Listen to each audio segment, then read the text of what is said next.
तर विद्यार्थ्यांकडे स्पेशल आणि फ्रेश या सुपर क्लासमध्ये आपले सर्वांचेच मनापासून स्वागत आहे। सुपर क्लासमध्ये आज देखील विद्यार्थ्यांनो अतिशय स्पेशल असलेले जीके क्वेश्चन्स जे की विद्यार्थ्यांनो लेखा व कोशागारे भरती तसेच आदिवासी विभाग भरती व इतर भरतीसाठी देखील अतिशय उपयुक्त असणारे विद्यार्थ्यांनो आपण कव्हर करणार आहोत आणि त्या कारणास्तव सर्वांच्या सुपर क्लासला सुरूपासून शेवटपर्यंत विद्यार्थ्यांनो नक्कीच पाहायचं आहे। तुम्ही चॅनलवर नवीन असाल तर सर्वप्रथम एक रिक्वेस्ट करू इच्छितो की अशाच प्रकारचे स्पेशल सुपर क्लास तुम्हाला पुढेही एकदम फ्री मध्ये मिळावे या कारणास्तव सबस्क्राइब करणे अतिशय महत्त्वाचे असते। तसेच सुपर क्लासला विद्यार्थ्यांनो एक लाईक करून तुमच्यातर्फे थोडासा प्रोत्साहन नक्कीच दाखवायचा आहे आणि या दोन्ही भरतीसाठी 420 पेजेसचे विद्यार्थ्यांनो आपण एक पीडीएफ तयार केलेली आहे जे 149 मध्ये मिळत आहे। जो ही इच्छुक विद्यार्थी आहे ना त्यांनी घेण्यासाठी काय करायचं आहे विद्यार्थ्यांनो 8208685624 या क्रमांकावर कॉल करायचा नाही, व्हॉट्सअप करायचा आहे 8208685624 या क्रमांकावर। चला मग सुपर क्लासला सुरुवात करूया। सर्वात पहिला जो प्रश्न आहे तो कव्हर करूया। पहिला प्रश्न असा आहे की श्यामची आई हे अतिशय प्रसिद्ध असलेले पुस्तक जे आहे कोणामार्फत लिहिण्यात आलेले आहे। आपण हा जो प्रश्न आहे विद्यार्थ्यांनो कधी ना कधी तर नक्कीच वाचलेला असेल, उत्तरही तुम्हाला येत असेल, नसेल तर कव्हर करूया। या ठिकाणी श्यामची आई हे पुस्तक कोणाचे आहे? इरावती कर्वे, शांता शेळके, साने गुरुजी किंवा विष्णू खांडेकर। ऑप्शन्स क्रमांक विद्यार्थ्यांनो योग्य आहे 3 साने गुरुजी यांचे जे आहे श्यामची आई हे पुस्तक असलेले लक्षात येते। या पुस्तकाची लिहिण्याची सुरुवात जी आहे विद्यार्थ्यांनो कोणत्या वर्षी करण्यात आलेली होती तर वर्ष होते विद्यार्थ्यांनो ते 1933 ला प्रारंभ झालेला होता आणि विद्यार्थ्यांनो 1936 ला हे पब्लिक म्हणजे जे हे पुस्तक जे आहे विद्यार्थ्यांनो पब्लिश झालेले होते। आता साने गुरुजी यांचा जो जन्म आहे तो कव्हर केला विद्यार्थ्यांनो तर झालेला होता 1899 ला जन्म झालेला आहे।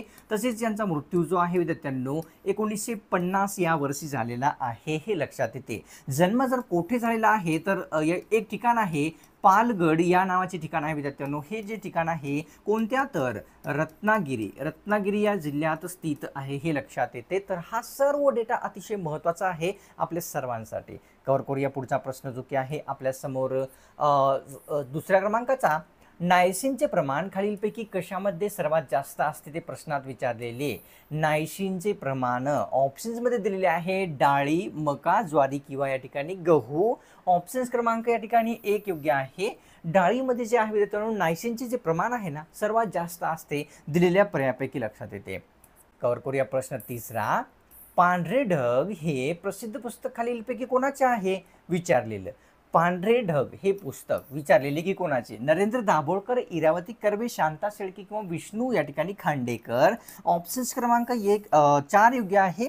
विष्णू खांडेकर यांचे जे आहे विद्यार्थ्यांनो कोणते तर पांढरे ढग हे पुस्तक असलेले आपल्या सर्वांना लक्षात येते। आता अतिशय महत्त्वाची सूचना आहे तुम्हाला एमपीएससी मध्ये विद्यार्थ्यांनो यशस्वी बनवण्यासाठी ती आपल्या सर्वांनी काळजीपूर्वक ऐकायची आहे। विद्यार्थ्यांनो एमपीएससी वाल्यातर्फे येणाऱ्या सर्व बॅचेसवर 80% पर्यंत सूट होळी सणानिमित्त मिळत आहे। तर सर्वप्रथम या ठिकाणी पाहू शकता की पहिली बॅच आहे MPSC combine exam 2025 foundation batch Nayak नावाची। या बॅचेसमध्ये ह्या सर्व सुविधा आपल्याला दिल्या जात आहेत। या बॅचेसमध्ये जर पाहिलं तर 58% पर्यंत तुम्हाला सूट मिळत आहे। बॅचची ओरिजिनल किंमत 5999 आहे पण सध्या ही 2499 लाच मिळत आहे। त्याच्यानंतर विद्यार्थ्यांनो ही पाहून घ्या की दुसरी बॅच आहे एमपीएससी राज्यसेवा प्रिलिम 2025 बॅच आक्रोश नावाची आहे। या बॅच मध्ये विद्यार्थ्यांनो ह्या सर्व सुविधा आपल्याला दिल्या जात आहेत। जर पाहिले आपण या बॅच मध्ये तर 75% पर्यंत आपल्याला डिस्काउंट मिळत आहे। तर या बॅचची ओरिजिनल किंमत 7999 आहे पण ही सध्या विद्यार्थ्यांनो आपल्याला काय आहे 1999 लाच मिळत आहे। होळीचा जो लाभ आहे नक्कीच आपल्याला घ्यायचा आहे। त्याच्यानंतर तिसरी बॅच आहे एमपीएससी राज्यसेवा मेन 2024 बॅच मुख्य नावाची आहे विद्यार्थ्यांनो। या बॅच मध्ये ह्या सर्व सुविधा आपल्याला दिल्या जात आहेत। त्याच्यानंतर या बॅच मध्ये 80% पर्यंत आपल्याला सूट देखील मिळत आहे। जर आपण पाहिली या बॅचची ओरिजिनल किंमत तर 3999 आहे पण सध्या ही विद्यार्थ्यांनो होळी सणानिमित्त 799 लाच मिळत आहे। त्याच्यानंतर विद्यार्थ्यांनो ही आणखी एक बॅच आहे एमपीएससी कंबाईन मेन ग्रुप बी 2024 नावाची मुख्य बॅच आहे विद्यार्थ्यांनो। या बॅचेस मध्ये ह्या सर्व सुविधा आपल्याला मिळत आहेत। या बॅच मध्ये देखील विद्यार्थ्यांनो आपल्याला काय आहे ना की 80% पर्यंत सूट दिली जात आहे। या बॅचची ओरिजिनल किंमत 3999 999 आहे, पण सध्या ही बॅच 799लाच मिळत आहे. त्याच्यानंतर आणखी एक पाहूया बॅच विद्यार्थ्यांनो, एमपीएससी राज्यसेवा 2025 इंटिग्रेटेड बॅच युनिटी नावाची. या बॅच मध्ये ह्या सर्व सुविधा आपल्याला दिल्या जात आहेत. त्याच्यानंतर या बॅच मध्ये जर पाहिलं तर 59% आपल्याला सूट देखील मिळत आहे. ओरिजिनल किंमत या बॅचची 10,999 आहे, पण सध्या ही बॅच होळी सणानिमित्त आपल्याला विद्यार्थ्यांनो फक्त आणि फक्त 4,499लाच मिळत आहे. होळीचा लाभ सर्वांनी नक्कीच घ्यायचा आहे. त्याच्यानंतर शेवटची बॅच आहे विद्यार्थ्यांनो, एमपीएससी राज्यसेवा 2025 फाउंडेशन बॅच सर्वोत्तम नावाची आहे. या बॅच मध्ये ह्या सर्व सुविधा आपल्याला मिळत आहेत किंवा दिल्या जात आहेत. 73% पर्यंत आपल्याला सूट देखील या ऑफर मध्ये मिळत आहे विद्यार्थ्यांनो होळी सणानिमित्त. ओरिजिनल किंमत जर पाहिली आपल्यासमोर 10,999 आहे, पण सध्या ही बॅच आपल्याला 5,499लाच मिळत आहे. तर कोणत्याही बॅचेस मध्ये एनरोल करते वेळेस EGA1000 हा कुपन कोड टाकायचा आहे विद्यार्थ्यांनो. तुम्हाला 1000 रुपयापर्यंत डिस्काउंट कोणत्याही बॅचवर मिळू शकते. सर्व बॅचेसचा लिंक या सुपर क्लासच्या डिस्क्रिप्शन मध्ये दिलेला आहे. सर्वांनी या बॅच मध्ये नक्कीच एनरोल करायचं आहे तुमच्या एमपीएससी मध्ये विद्यार्थ्यांनो जीवनामध्ये जे आहे यशस्वी होण्यासाठी. तर घेऊया या ठिकाणी पुढचा प्रश्न. तर प्रश्न असा आहे विद्यार्थ्यांनो, 4थ्या क्रमांकाचा आपल्या समोर फायलोक्विनोन खालीलपैकी कोणत्या जीवनसत्वाचे रासायनिक नाव आहे ते विचारलेले आहे. फायलोक्विनोन, तर जीवनसत्व ई, जीवनसत्व ब, जीवनसत्व अ किंवा के. ऑप्शन्स क्रमांक 4 योग्य आहे. जीवनसत्व के चे फायलोक्विनोन हे एक रासायनिक नाव आहे, लक्षात घ्यायचं आहे. प्रश्न 5वा की लोकमान्य टिळकांनी गीता रहस्य हा जो ग्रंथ आहे काय सांगण्यासाठी लिहिलेला आहे ते विचारलेलं आहे.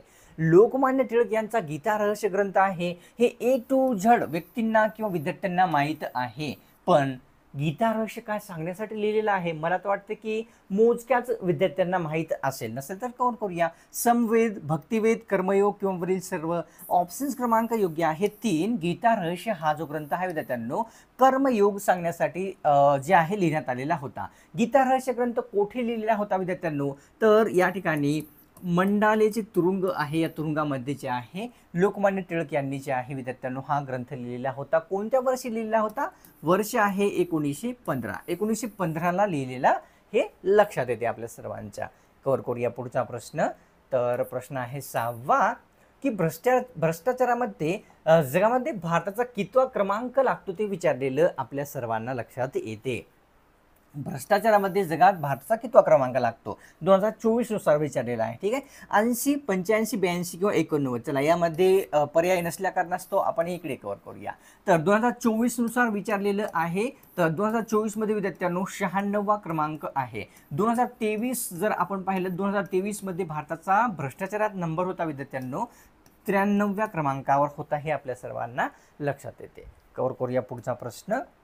प्रश्न आहे 7व्या क्रमांकाचा की बालकवी या टोपण नावाने खालीलपैकी कोणास ओळखले जाते विचारलेलं. बालकवी या टोपण नावाने तर शांता शेळके, त्र्यंबक बापूजी, विष्णुवर्तक किंवा या ठिकाणी इरावती कर्वे.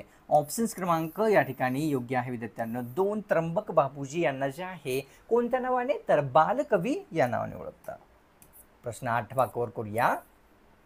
दृश्य या शब्दाचा विरुद्धार्थी शब्द कोणता आहे. प्रश्न सोपा आहे, वाक्य म्हणजे काय आपल्याला शब्द जो आहे सोपा आहे, पर्याय पाहताच उत्तर आपल्याला ओळखू येते. दृश्य शब्दाचा विरुद्धार्थी विचारलेला कटक, केरळ, अदृश्य किंवा नाही. तर दृश्य शब्दाचा विरुद्धार्थी अदृश्य आहे. सिंपल प्रश्न आहे, ह्यामध्ये पर्याय वाचताच आपल्याला उत्तर ओळखू येते. कव्हर करूया प्रश्न 9व्या क्रमांकाचा की बेकिंग सोड्याचा जो उपयोग आहे खालीलपैकी काय बनवण्यासाठी केला जात असतो ते विचारलेलं आहे. बेकिंग सोडा आपल्याला लक्षात घ्या. तर ऑप्शन्समध्ये दिलेले आहे की पाव ज्याला आपण म्हणतो, डबो रोटी किंवा पाव म्हणतो, केक, समोसा किंवा वरील नाही. ऑप्शन्स क्रमांक या ठिकाणी 2 म्हणजेच केक बनवण्यासाठी बेकिंग सोड्याचा वापर होत असतो. तर प्रश्न 11वा कव्हर करूया की महाबळेश्वर ते पोलादपूर या 2 ठिकाणादरम्यान कोणता घाट आहे ते विचारलेलं आहे. 2 ठिकाणी आपल्याला फक्त आणि फक्त लक्षात घ्यायचे आहे, बाकीचं सगळं इग्नोर करून टाकायचं आहे. तर या ठिकाणी पसरणी घाट, खंडाळा, आंबेनळी किंवा कसारा. ऑप्शन्स क्रमांक 3 योग्य आहे विद्यार्थ्यांनो. महाबळेश्वर ते पोलादपूर या 2 ठिकाणादरम्यान आंबेनळी घाट असलेला आपल्या सर्वांना लक्षात येतो. प्रश्न आहे या ठिकाणी 12वा खालीलपैकी कोणत्या राज्यामध्ये एकही अणुशक्ती केंद्र उपस्थित नाही असे राज्य कोणते आहे ते विचारलेलं आहे. अणुशक्ती नसलेले राज्य. ठीक आहे, तर कर्नाटक आहे का, केरळ आहे, तेलंगणा किंवा आंध्र प्रदेश. तर ऑप्शन्स क्रमांक या ठिकाणी एक योग्य आहे. कर्नाटक या राज्यामध्ये एकही अणुशक्ती केंद्र नसलेले आपल्या सर्वांना लक्षात येते.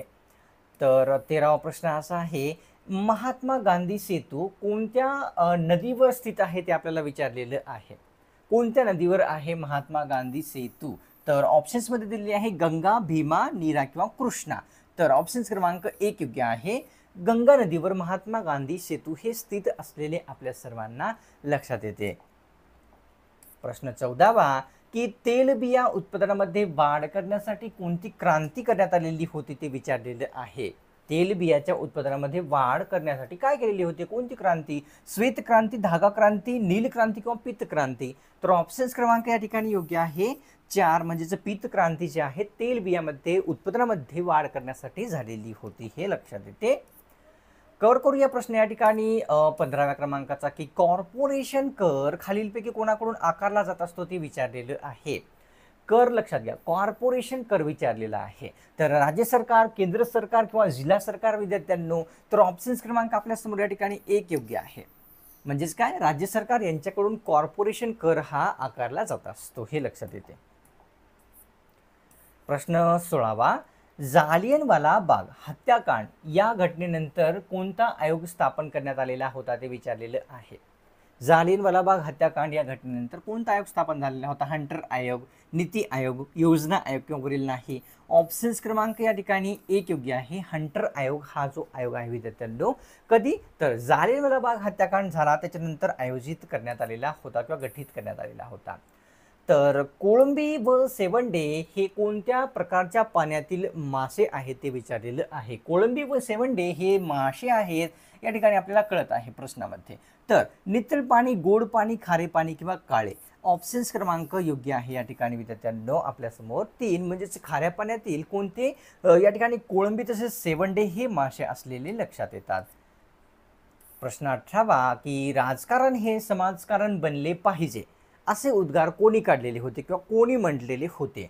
सिंपल प्रश्न घ्या लक्षात या ठिकाणी. राजकारण हे समाजकारण बनले पाहिजे असे कोणी म्हटले होते? सयाजीराव गायकवाड यांनी, महात्मा फुले, महात्मा गांधी किंवा पांडुरंग तर्खडकर. ऑप्शन्स क्रमांक एक योग्य आहे. सयाजीराव गायकवाड यांनी जे आहे राजकारण समाजकारण बनले पाहिजे असे म्हटलेले होते. प्रश्न 19वा असा आहे की चंद्रकोर व तारा हे कोणत्या देशाचे राष्ट्रचिन्ह आहे ते विचारलेलं आहे. चंद्रकोर व तारा हे, तर स्वित्झर्लंड, नेपाळ, श्रीलंका, पाकिस्तान. ऑप्शन्स क्रमांक 4, पाकिस्तानचे चंद्रकोर व या ठिकाणी तारा असलेले एक चिन्ह आपल्याला लक्षात येते. कव्हर करूया पुढचा प्रश्न. आता एक प्रश्न मी तुम्हाला विचारेल, तुम्ही एक सांगायचं आहे. चला, मक्याचे कणीस हे खालीलपैकी कोणत्या देशाचे राष्ट्रीय चिन्ह आहे ते सांगायचं आहे. मक्याचे कणीस, तर जर्मनी, इटली, फ्रान्स किंवा स्वीडन किंवा इतर कोणता देश असू शकतो. ठीक आहे, तर कमेंट करून या प्रश्नाचं उत्तर सांगायचं आहे. एक प्रश्न तुम्हाला मी या सुपर क्लासमध्ये विचारलेला आहे. जर आपल्याला उत्तर हवे असेल, येत नसेल तर तुम्ही गुगल करू शकता. यात तुम्हाला दुसरा पर्याय हा आहे की कमेंट सेक्शनला व्हिजिट करू शकता, कारण ज्यांना उत्तर येते कमेंट सेक्शनमध्ये त्यांनी दिलेले असेल. तर तुम्हाला येत नसेल तर सोपा पर्याय तो आहे, नाही तर गुगल आहे आपला. चला कव्हर करूया 21वा प्रश्न. राणीचा जाहीरनामा कोणत्या ठिकाणी वाचण्यात आलेला होता ते विचारलेलं आहे. स्पेशली वाचण्यात आलेले ठिकाण कोणते होते? कलकत्ता, मुंबई, दिल्ली किंवा अलाहाबाद. ऑप्शन्स क्रमांक 4, राणीचा जाहीरनामा अलाहाबाद या ठिकाणी जो आहे विद्यार्थ्यांनो वाचण्यात आलेला होता, हे लक्षात येते. प्रश्न या ठिकाणी 22वा की राज्यघटनेतील 360 कलम लक्षात घ्या. 360, बाकी सगळं इग्नोर करून टाका. 360 कशाशी संबंधित आहे ते विचारलेलं आहे. तर आर्थिक आणीबाणी, राष्ट्रीय आणीबाणी किंवा राज्य आणीबाणी. तर ऑप्शन्स क्रमांक 1 योग्य आहे. आर्थिक आणीबाणीशी संबंधित राज्यघटनेतील कलम 360 असलेले लक्षात येते. तर पुढचा प्रश्न की राज्यघटनेमध्ये राष्ट्रीय आणीबाणीशी संबंधित असलेले कलम कोणते आहे? राष्ट्रीय आणीबाणीशी कलम 352, कलम या ठिकाणी 354, 355 किंवा 345. तर विचारलेले आहे की राष्ट्रीय आणीबाणीशी संबंधित. तर योग्य उत्तर आहे 1, 352 हे कलम असलेले आपल्याला लक्षात घ्यायचं आहे. प्रश्न 24वा की मिलिंद महाविद्यालयाची सुरुवात खालीलपैकी कोणत्या समाजसुधारकांमार्फत करण्यात आलेली होती ते विचारलेलं. कोणते कॉलेज आहे? मिलिंद महाविद्यालय याची स्थापना शाहू महाराजांनी केलेली होती का, डॉक्टर बाबासाहेब आंबेडकर यांनी, महात्मा फुले किंवा महात्मा गांधी यांनी? ऑप्शन्स क्रमांक योग्य आहे विद्यार्थ्यांनी आपल्यासमोर 2 म्हणजेच काय, डॉक्टर बाबासाहेब आंबेडकर यांनी मिलिंद महाविद्यालयाची स्थापना किंवा सुरू केलेली होते हे लक्षात येते. प्रश्न 25वा की थरचे वाळवंट विद्यार्थ्यांनो भारतातील कोणत्या दिशेला स्थित आहे ते विचारलेलं आहे. थरचे वाळवंट कोणत्या दिशेला येते? तर पूर्व, पश्चिम, उत्तर, दक्षिण. तर ऑप्शन्स क्रमांक योग्य आहे 2 पश्चिम दिशेला भारताच्या थरचे वाळवंट असलेले हे आपल्या सर्वांना लक्षात घ्यायचं आहे. प्रश्न 26वा की अष्टमुडी रामसर स्थळ भारतातील कोणत्या राज्यामध्ये स्थित आहे विचारलेलं. अष्टमुडी रामसर स्थळ आसाम, केरळ, सिक्कीम किंवा मणिपूर? ऑप्शन्स क्रमांक योग्य आहे विद्यार्थ्यांनो 2 म्हणजेच केरळ या राज्यामध्ये जे आहे अष्टमुडी रामसर स्थळ स्थित असलेले लक्षात येते. आता सुपर क्लासमध्ये अतिशय महत्त्वाची सूचना आहे, MPSC मध्ये तुम्हाला यशस्वी बनवू शकते. प्रत्येक विषयातील 5 ते 10 वर्षाचे विद्यार्थ्यांना कमीत कमी अनुभवी शिक्षक आपल्याला प्रत्येक विषयातील असलेले शिकवणार आहेत. कशामध्ये? तर विद्यार्थ्यांनो आपल्या या सुपर क्लासच्या डिस्क्रिप्शनमध्ये मी सर्व बॅचेसचा लिंक दिलेला आहे. तुम्हाला डिस्क्रिप्शन जर समजत नसेल तर तुम्ही काय करायचं आहे, जो सुपर क्लास पाहत आहात त्याच्या नावावर, टायटलवर क्लिक करायचं आहे. डिस्क्रिप्शन ओपन होऊन जाईल, सर्व बॅचेस दिसून जातील. कोणत्याही बॅचेसमध्ये एनरोल करते वेळेस EGA 1000 हा कुपन कोड नक्कीच टाकायचा आहे. तुम्हाला 1000 रुपयापर्यंत डिस्काउंट जो आहे कोणत्याही बॅचवर मिळू शकतो. जेव्हा तुम्ही EGA 1000 हा कुपन कोड टाकाल किंवा वापराल बॅचमध्ये एनरोल करते वेळेस, तुम्ही चॅनलवर नवीन आला असाल तर विद्यार्थ्यांनो हे पण करणं अत्यंत गरजेचे असते. काय की चॅनलला सबस्क्राईब करा. सबस्क्राईब केल्याने काय होईल विद्यार्थ्यांनो, पुढची सुपर क्लास आपल्या चॅनलवर जेव्हा कधी अपलोड होईल ना त्याची जी नोटिफिकेशन असते ना सर्वप्रथम तुमच्या स्मार्टफोनवर मिळून जाईल जेव्हा तुम्ही सबस्क्राईब कराल. आणि सुपर क्लासला एक लाईक जर तुम्ही नसेल केलेली लगेच करून घ्यायचं आहे. लाईक केल्याने तुमच्यातर्फे थोडासा प्रोत्साहन जो आहे आपल्या या चॅनलला, या चॅनलच्या या सुपर क्लासला किंवा मलाही म्हटले तरी चालेल मिळत असतो. तर लगेच करून घ्या, 1 सेकंड लागेल तुमच्यासाठी. चला मग भेटूया पुढच्या एका स्पेशल आणि फ्रेश सुपर क्लासमध्ये.